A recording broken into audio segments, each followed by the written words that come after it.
Hi, you're with India Post Live, India's first online news conversation web TV. I'm Shan Russell, and India Post Live is, of course, a forum that's all about you. We want you to participate, you to ask the questions, and you to discuss what is really happening around you. And the most exciting thing that is happening these days, well, according to me, is the French Open. Yes, Roland Garros is on, and there have been so many upsets over there that we really had to talk about it. So that's what we're going to do. And if you want to jump into this conversation, you just have to go on social media. Use your phone, use your iPad, use your laptop to get in touch with us. Tweet out to us, hashtag India Post Live to your tweets, or use our Twitter handle at India Post Live, or you can use Facebook, India Post Live. Our page is there. You can go like it and you can post a comment over there, or IndiaPostLive.com, the website. You can go there, log in and post a comment. You can also see this video live or later if you'd like to, and even comment later if you'd like to. But if you want to come in live, well, you can do so via Google Hangout and Skype as well. Alright, so we're talking about the French Open. We have with us Parul Goswami. She's a former national champion, and we have Vedanshu Kumar. He's a senior sports journalist, has covered many sporting events across 25, 30 odd countries for many years. So thanks very much for both of you for coming in. Parul, the French Open, you've been really closely following it. How do you think it's shaped up till now?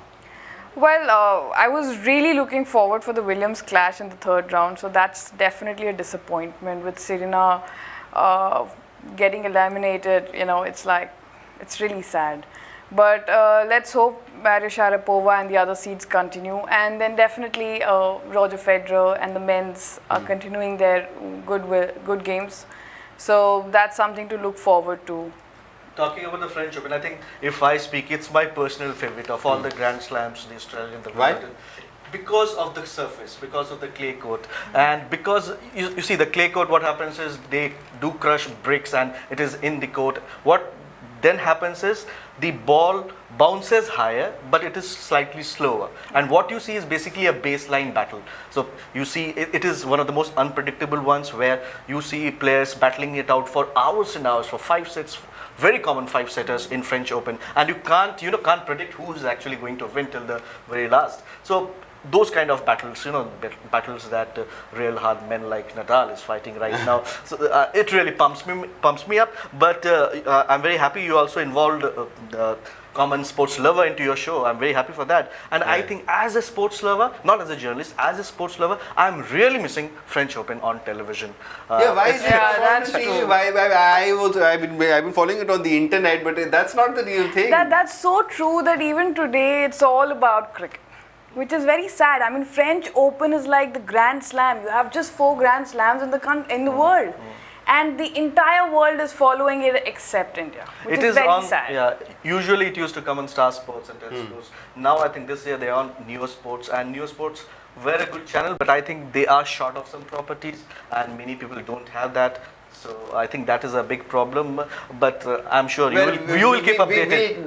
We'll together keep them updated, yes, all right? So we'll keep them updated with the graphics. Let's try to play out what has been happening in the French Open so far. So it's been upsets, quite a few of them. Venus Williams has lost, so has Serena Williams. So let's put that out for you. Yes, so Venus Williams loses to It was kind of expected. Venus Williams 2-6, 6-3, 6-4. She is past her prime. She is over the hill. And I think, and we were also talking, Parul and me, before. She hasn't gone more than the first round since like 2011 Wimbledon. Yeah.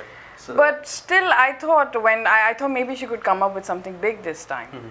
And then again, she was to play her sister in the third round, which would have been interesting. But sadly, I find it how funny it would be for the mother. On both the flanks, her 2 daughters have lost, and was definitely not. But they have. I mean, I think the parents are used to it. Yeah, if you remember in the mid 2000, 2004, They're 5, playing 6, Grand Slam finals. both the players were really. I mean, Venus herself was a strong champion, and Serena just followed her, but she was a strong champion who took over with a big impetus, big force. Power hitting. Yeah, but yes, sport. That's the beauty of sport. You are at peak, and some way you have to move over and move yeah. on. All right, let's play out what has been happening elsewhere. Let's play out another graphic, and we'll tell you about Serena Williams, who also lost. This is a shocker. Because Yeah, Serena definitely. Williams is a defending champion. She's world number one, most powerful player, and I think 6-2 straight sets. I mean, Garbiñe Muguruza, she's from Spain. Yeah, Spain, yeah. So But why does this So again- so often happen? Why does this so often happen that you have such a big name and a complete See, David versus Goliath battle? tennis. Yeah. In honestly speaking, nobody's safe here. yeah. It's completely unpredictable, and not taking taking it away from Garbiñe, I think Serena, it wasn't for a day. I mean, just 8 winners. Yeah. That's not Serena Williams. So She many could unforced not, errors. She could not even hold her serve in the second set. I mean, all our lives we have just looked up to her in terms of service, and we've always thought we should serve like her.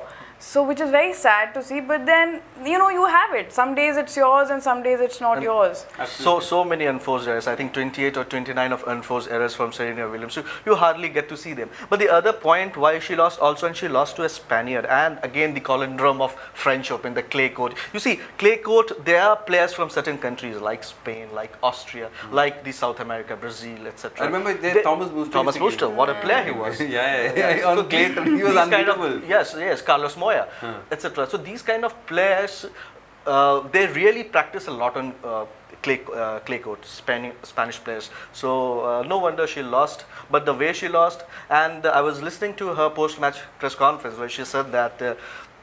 Okay, I have lost, but this is not the end of the life, and this happens. And the next line was what really impressed me. She said, "I will work 5 times more hard now, so that next time I don't make a mistake." So this is the I stuff think champions. that's Champions what it are takes made. to I be mean, world but, number one. she's been playing in France under a French coach for a very long time now. And secondly, she's a defending champion, so that the Yeah. whole clay court issue with her is not a problem. I genuinely feel, I think she's badly wanting that 18th Grand Slam. And you know how it happened with Sachin Tendulkar. Yeah, when you yeah. badly want something, it never turns out. So probably when you just play around and you just play a good tennis, But I is think she past her prime? No, she's No. pretty no, much at her she prime. has to. She's 17th Grand Slam she's got. She's going to make it 18 and match to Chris Evert and Martina Navratilovan's record. So I think that the whole pressure on her that to match them, to win the title. I mean, there was a time she would just go one match a time and then just win the Grand Slam. Now I think all she's thinking about is finals. Let's win the Grand Slam and be 18th champion. That pressure of expectation, be. maybe it's hanging. Because 6-2, 6-2, that's definitely not Serena No, Williams. it's a I mean, we've shocker. seen her as a fighter, maybe a 3-setter match, she would have really slogged. When I saw the highlights, she was just running around. She was just running right, left, and Gabrina not was her all day, over smashing right, left. So And, it's and, very and I don't sad. know what's happening in the women's section this time at French Open. 3 or 4 of the completely- top 10 seed already out. Yes, in Lina fact, the also Australian champion, Australian Open champion, Lina is Lina, also champion. out. Yeah. Number This two, has never she is- been. In fact, we'll play out that happening. graphic for you right now. So, defending champion Lina, Australian Open champion Lina, she Yeah. also lost. So Yeah, 7-5, 3-6, 6-1. So there was a fight at least over there. It was a Yeah. 3-setter. this match was extended. I was watching a bit of it, and I thought that towards the end, Lina probably was looking a bit tired. I mean, just looking. I was not there, so I can't be so sure about it. I thought that she looked little drained out there and probably lost this match. But what has this done is that you have lost the top 2 seeds, and suddenly Maria Sharapova, huge crowd favorite, and do you please friend her on Facebook. She is there on Facebook and with Oh, thousands, millions of friends, and she always tweets her and posts her pictures and okay, I'm training right now, meeting sugar candy, Oh, wow. etc. etc. Yeah. I need to follow So, Maria. yeah. So my personal favorite is Maria Sharapova. I'm happy that I hope to see her win. I mean, she's also a great player, though highly outclassed by Serena Williams. She's lost how many times? 16 16 times. 16 And times to just Serena twice Williams she's here. beaten her. But no, maybe this is her tournament here, and there's still some good tennis to expect here. All right, but what about the Indian challenge? That was a certain bit of disappointment there. Just right now, Yeah. they have lost. And Qureshi. We'll put that graphic out for you in a bit. But sad. The Indian challenge, you see, basically in the doubles, as you said, Bopanna and Qureshi, they won the first round. In fact, against Indian pair only, Divij and the other one from Australia, NRI, Junaid, they won. So now in the second, when they were against the Israeli, Elric and the Brazilian Milo, Yeah. I think they were outplayed there. I didn't watch the match, but I was following it on on the Roland Garros website, and it looked like that they were not able to. They were constantly outplayed in straight sets there. So that's a big disappointment. The other big disappointment for Indians also is Somdev Burman. He lost in the first round. He was singles player, India's highest ranked men player at 93, and he lost to a player who's like six seed below him at 99, a Kazakh by the name of Alexander something. Now, that's where I think players, and Parul will be very, I think we should take her input here. Why something like this happens, that Indian players who have the talent, but beyond the point they are not, able to progress to the next level? Why hasn't Somdev Burman made it to the, quarters, or why is he not in the top 50? See, Somdev, especially I personally feel for Indians, the French clay is a real test, because French clay is a real test of your stamina. Yeah. Can you last long? It's extremely slow, and so you have to really last long. The rallies are not going to finish before 4 to 6. You have to so many rallies. Yeah. So the point for Indians is we've always been the aggressive ones. You just have to smack serve and volleys, and that's what we've always been groomed like. Even in our techniques, if you see, like, whereas the Spaniards, the Europeans, they are heavy topspin people. That's why even the Americans, even Serena Williams was having a tough time with the Spaniards, because they play heavy topspin with a lot of pace. Right. Whereas we're still with the older concepts. The topspin is still evolving in India. Yeah. I mean, I remember when I started like a flat. It was almost flat. It was only when I went in 2008 in Nick Bolletry Academy where he actually changed my grip. At the age of 22, you're changing my grip. That was a complete shocker for me. So I think that way we have to evolve. But then you see, okay, maybe not this surface. He's doing well in the other surfaces. You have it Australian Open, US Open. He's doing well there. So sometimes certain things will suit you, and sometimes pick and choose. But do you pick and choose tournament? I mean, I'm sure all players do, but the Grand Slams you really don't pick and choose. No, you want you to play. really You want to can't. play. You go and you play. want to play. See, honestly, French clay, it's difficult, but you love playing on it. You really, that smell of the sand, the ball on that, and the sweat. It's a difficult tournament, but it feels nice. Grass and the clay. Traditional Indians have done better on grass, on Wimbledon. If you look at the Krishnans and the Amrit Raj, we have at quarter-final entries. Leander Pace and all. So we are serve and volley players, and she mentioned topspin, but I think the Indian players more rely. They have got very beautiful wrist, and this is something, the wrist I noticed because I cover some other sports also. Whether it is cricket, from a leg glance to spinning to tennis. Let me. In cricket, Azharuddin or Lakshman or Jaisima, all wristy players. In badminton, Gopi Chand, or before that, all wristy players. Absolutely. Ramesh Krishnan and Leander Pace, all wristy players. So there is something in the Indian wrist, the supple wrist. Probably you also look at in the dance forms. So many dance forms that we have and everything. So there is probably, if topspin is our weakness, we have something in our wrist that some jadoo, some karamat, some charisma is there. That way, tennis in terms of Indian tennis specifically, we've always been known as a doubles skills. Yeah, that's we very have important. great skills on the net. But stamina perhaps is... Stamina is something we lack, but the skills is definitely there. That's why you'll always see a foreign one always looking for an Indian pair who's good on net for the skills. So that way we're very gifted with. But all we have to do is mix and match a bit. Yeah, I think this is a very important point what she just mentioned. You look at our doubles record, whether it's Sania Mirza, who is the only Indian right now, I think, remaining in the fray, because with Cara Black, Sania Mirza have won the first round rather, and they will be playing the second round. So Dave Burman has lost, Bopanna has lost. But yes, doubles is where I think if the Indians, they rather put more focus on, and younger players also. Of course, Sania has done a good service to Indian tennis, so has Pace, Bhupati and Bopanna also for that matter. But I think the younger players, and I think we're already seeing that kind of trend, the way Divij and Junaid have played, and other youngsters also coming up. I think doubles is something that they have picked up, and that's where in tennis and also in badminton, where the future strong prospects of Indian players alive. Right, interesting point you make over there about the wrist and about the doubles as far as, and this is the most interesting conversation I've had and heard about tennis in a very long time. I mean, you can go across your TV channels and you're not going to hear such specialist things happening right now. So you do log in and post your comments. We'll also talk about the Australian Open champion, the Stanislas Wawrinka, who lost already, and he's also out in the first round with Anshu. Yeah, what I think was the third seed here. So 6-4, 5-7, 6-2, 6-0. It's a pretty bad loss, and says something about the other players now left.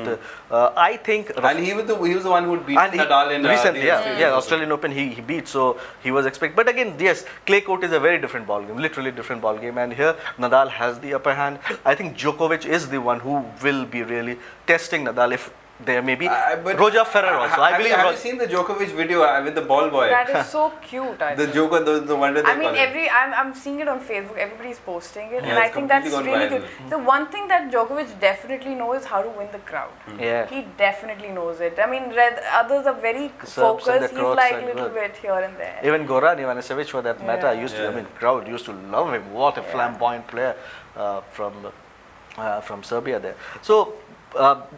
We were mentioning some of the challenges for Nadal. So Wawrinka, Stanislas has lost. That's a huge disappointment. But I think Djokovic and number 5th Roger Federer, Spaniard compatriot, and who also has beaten again Nadal recently. Those are the players who will be testing Nadal. Nadal is a hot favorite here. All right, but What happened with his match? I think losing. we'll get an update from Ronnie. Ronnie is an Orange Sports admirer, a sports fan. He's been following the French Open closely. Has Nadal won, Ronnie? Oh, we can't, Ronnie, we can't hear you. If you could just try to connect.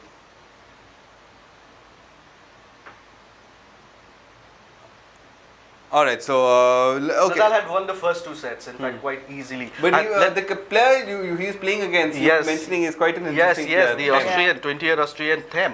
And let me tell you, he is an upcoming player, very strong player, and he basically plays physical. And the interesting part about him is his physical trainer, fitness trainer, is a guy called Resnick. He's a 60-year-old adventure specialist in Austria. He did around the world, around the globe in 80 days on his bike. The kind of training Resnick is putting Them up to is something really important. He wants him not to go to the gym. He takes Them to a hillock. He makes him run up the hill with logs. Wood. That's like Rocky. Yeah. Rocky Balboa is that's the inference, and he says, and beautiful. I was very happy when I was reading it. It said that, boy, you need to feel the fresh air where the best oxygen is. You need to drink the best water, which is in the nature, and you have to basically win. And Them, for that matter, was not a very aggressive player.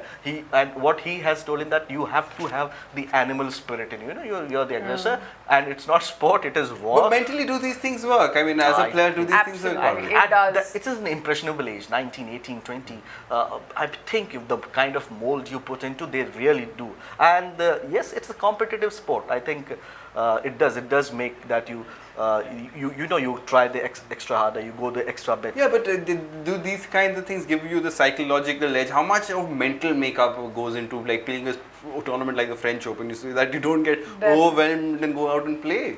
It's something every tennis player's dream to play the Grand Slams. And definitely puts a huge pressure when you're already there. But I think that's what you've always dreamt to play in. And secondly, with this whole mental pressure, I think when to reach Grand Slams, you've already played some big tournaments. So by then, I think mentally you're capable to handle yourself. Coming on to that, training regimes, both training regimes in America and in Europe are very different.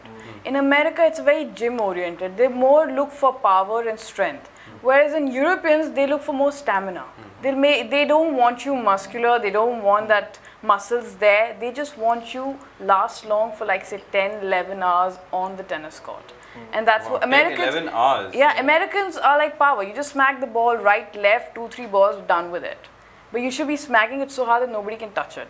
So that's the difference, and I think that reflects in the French Open. And I also believe, adding on to that, sport requires not only good players, they also require characters. And tennis is full of good, characters. You think of John McEnroe, you think of, even Roger Federer for that matter, crying after like a child. And he's 16 time, and we have not mentioned him until now. So this is also number 5. He's number 4 right now, seated here in this particular tournament, and he's won the first match quite easily, I would say. And you cannot write that man off though.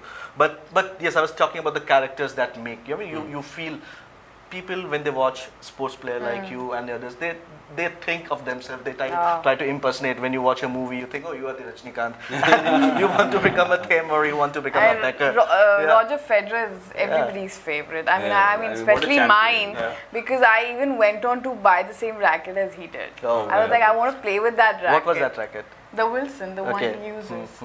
So, I mean, but Roger Federer, you see, he's become this is the 60th win that he's got to match Nadal's. Oh my God, yeah. That 60th wins in French Open on the clay, which is amazing. And he's just become a father to twins. That is so cute. 4 kids of his will be watching him play if he reaches finals. He deals in double sets. Right, Ronnie, you're back, so can you hear us? Yeah, sure. All right. So we were asking you if you've been following the French Open. Have you been following Nadal's match? Are you updated on that? Yeah. It's clear set. Like he won by 6-2, 6-2, and 6-3. So it's a clear set win for him. And I just wanted to put a question to Parul. Can you hear me? Yes, go ahead. Yeah. Like Serena blamed for losing the match. She blamed the green color for losing the match. So is it, as a player, do you think is there any color, green color of the coat? I think the dress she was green wearing. color in her dress? Because it's a clay is red color, unless you are colorblind. No, so and after the match she said that she won't be wearing green anymore. So is the color thing need to do any major part as a player? I think that's the character part of it. No, I mean, that's it is more personality. probably to position. No, I think she would have just mentioned on a lighter note. If you've seen her dressing, she's gone outweigh one could possibly think of wearing it on the tennis court. I remember her match when the beads kept falling from her hair. Or was it Venus? I'm not sure. I mean, that's tremendous, where she keeps, in terms of, she keeps experimenting with the looks, whereas tennis players have always just put a t-shirt and a skirt and that's their attire. But she's been, both the sisters, you've seen them with something really unexpected. So I don't think she would really have a problem with the dress. Probably she would have just mentioned it on a lighter note. Alright, Ronnie, does that satisfy your query? Do you think, I mean, it's on a lighter note, but yes, I guess superstitions also are there, part of sportsmen. I mean, it's part of all our mental constitution, so why not sportsmen? Also, Venus Williams lost first. And was there any, did Serena felt nervous at all to play against her sister? Like, after a later stage, she was supposed to play against Venus. So, was there any, do you think something like that? Well, nervous to play your own sister, especially when your own sister is not doing well. And they have had the rivalry. They have played so many times before. It is in the family, and the father will cry. But I think both the players will. They would enjoy the others. They've been very supportive of each other. Probably it was their timing ki let's lose early so we don't have to play. Alright, so final questions. Who do you think, the way tournaments progressing, who do you think is in the form to really take the French Open and go with a little bit of an upswing into Wimbledon from here on? Favorite players to watch out for, and any unexpected players, I mean, Them we've talked about, any players like that. He's not there anymore in the tournament. Lost to the other Superman. Don't underestimate this man, Nadal's fitness. He's absolutely there. I would personally, on the men's side, I would want Roger Federer. I would want to see that final again, Roger and women, now that my favorite Serena is out, so I think let's go with his favorite. Sharapova. Yeah, you made no bones about it. But I'm sorry, I would be mean to you. I think it is Rafael Nadal's tournament, and he will be facing challenges, I believe, from Djokovic and Federer, and maybe Federer. But I think they will meet not in the finals. Nadal and Federer, they'll meet much before that, 5th or something, somewhere there. So that's going to be another very exciting match if it comes up. Unfortunately, But one the of most, them. the thing I'm most looking forward to is Djokovic and his antics on Yeah. the court. I think that has been the most fun bit. That bit has gone viral. You can go check that video out on the internet. It's gone everywhere. Djokovic and the ball boy. Alright guys, thanks very much for coming in. Thank It was a you. pleasure having you on the show. Thank you, And Shah. in Same case here. any of you are tennis fans, you can write into us. We'll take your queries forward to Parul and Vidanshu. Thanks very much, Ronnie, for coming in, asking your questions and updating us with the score and the fact that Rafael Nadal is still in the fray and is really leading from the front. And who's going to stop him? Well, we'll figure that out in the coming week. Thanks very much for joining us, you all, and thank you very much for watching this. Thanks so much. Thank you.